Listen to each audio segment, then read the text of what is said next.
Oliver Twist, by Charles Dickens. Chapter 1.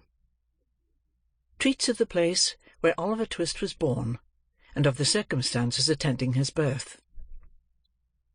Among other public buildings in a certain town, which for many reasons it will be prudent to refrain from mentioning, and to which I will assign no fictitious name, there is one anciently common to most towns, great or small, to wit, a workhouse.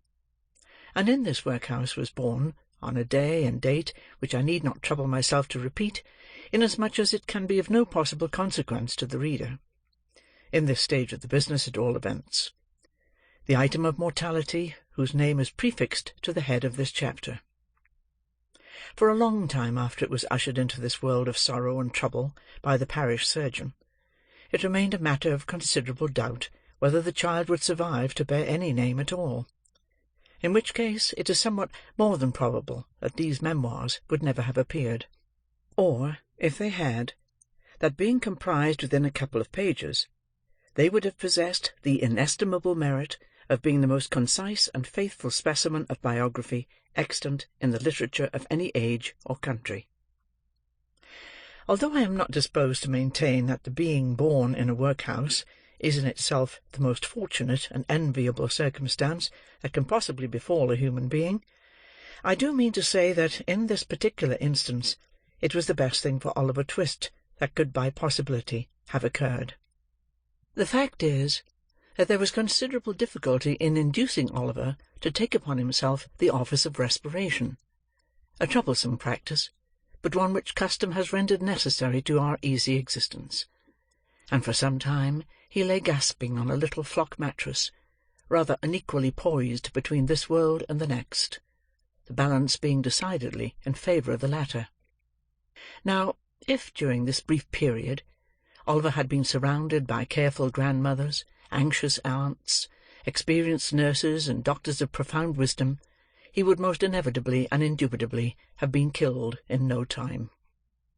There being nobody by, however, but a pauper old woman, who was rendered rather misty by an unwonted allowance of beer, and a parish surgeon who did such matters by contract, Oliver and nature fought out the point between them. The result was that after a few struggles, Oliver breathed, sneezed, and proceeded to advertise to the inmates of the workhouse the fact of a new burden having been imposed upon the parish, by setting up as loud a cry as could reasonably have been expected from a male infant who had not been possessed of that very useful appendage, a voice, for a much longer space of time than 3 minutes and a quarter. As Oliver gave this first proof of the free and proper action of his lungs, the patchwork coverlet which was carelessly flung over the iron bedstead rustled. The pale face of a young woman was raised feebly from the pillow, and a faint voice imperfectly articulated the words, "Let me see the child, and die." The surgeon had been sitting with his face turned towards the fire, giving the palms of his hands a warm and a rub alternately. As the young woman spoke, he rose and advanced to the bed's head, said with more kindness than might have been expected of him, "Oh, you must not talk about dying yet." "Lor bless her dear heart, no," interposed the nurse, hastily depositing in her pocket a green glass bottle, the contents of which she had been tasting in a corner with evident satisfaction. "Lor bless her dear heart, when she has lived as long as I have, sir, and had 13 children of her own, and all on 'em dead except 2, and them in the workus with me, she'll know better than to take on in that way, bless her dear heart. Think what it is to be a mother, there's a dear young lamb, do." Apparently this consolatory perspective of a mother's prospects failed in producing its due effect. The patient shook her head, and stretched out her hand towards the child. The surgeon deposited it in her arms. She imprinted her cold white lips passionately on its forehead, passed her hands over her face, gazed wildly round, shuddered, fell back, and died. They chafed her breast, hands, and temples, but the blood had stopped for ever. They talked of hope and comfort. They had been strangers too long. "It's all over, Mrs. Thingummy," said the surgeon at last. "Ah, poor dear, so it is," said the nurse, picking up the cork of the green bottle, which had fallen out on the pillow as she stooped to take up the child. "Poor dear!" "You needn't mind sending up to me if the child cries, nurse," said the surgeon, putting on his gloves with great deliberation. "It's very likely it will be troublesome. Give it a little gruel, if it is." He put on his hat, and, pausing by the bedside on his way to the door, added, "She was a good-looking girl, too. Where did she come from?" "She was brought here last night," replied the old woman, "by the overseer's order. She was found lying in the street.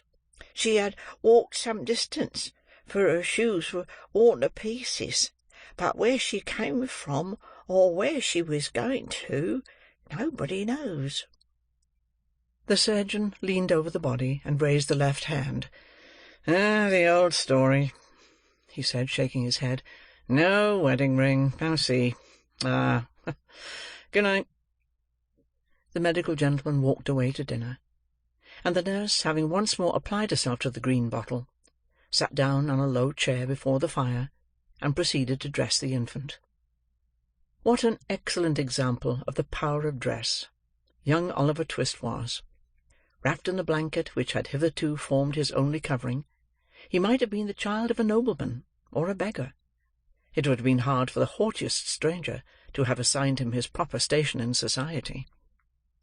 But now that he was enveloped in the old calico robes which had grown yellow in the same service, he was badged and ticketed, and fell into his place at once, a parish child, the orphan of a workhouse, the humble, half-starved drudge, to be cuffed and buffeted through the world, despised by all, and pitied by none. Oliver cried lustily. If he could have known that he was an orphan, left to the tender mercies of church-wardens and overseers, perhaps he would have cried the louder. Chapter 1.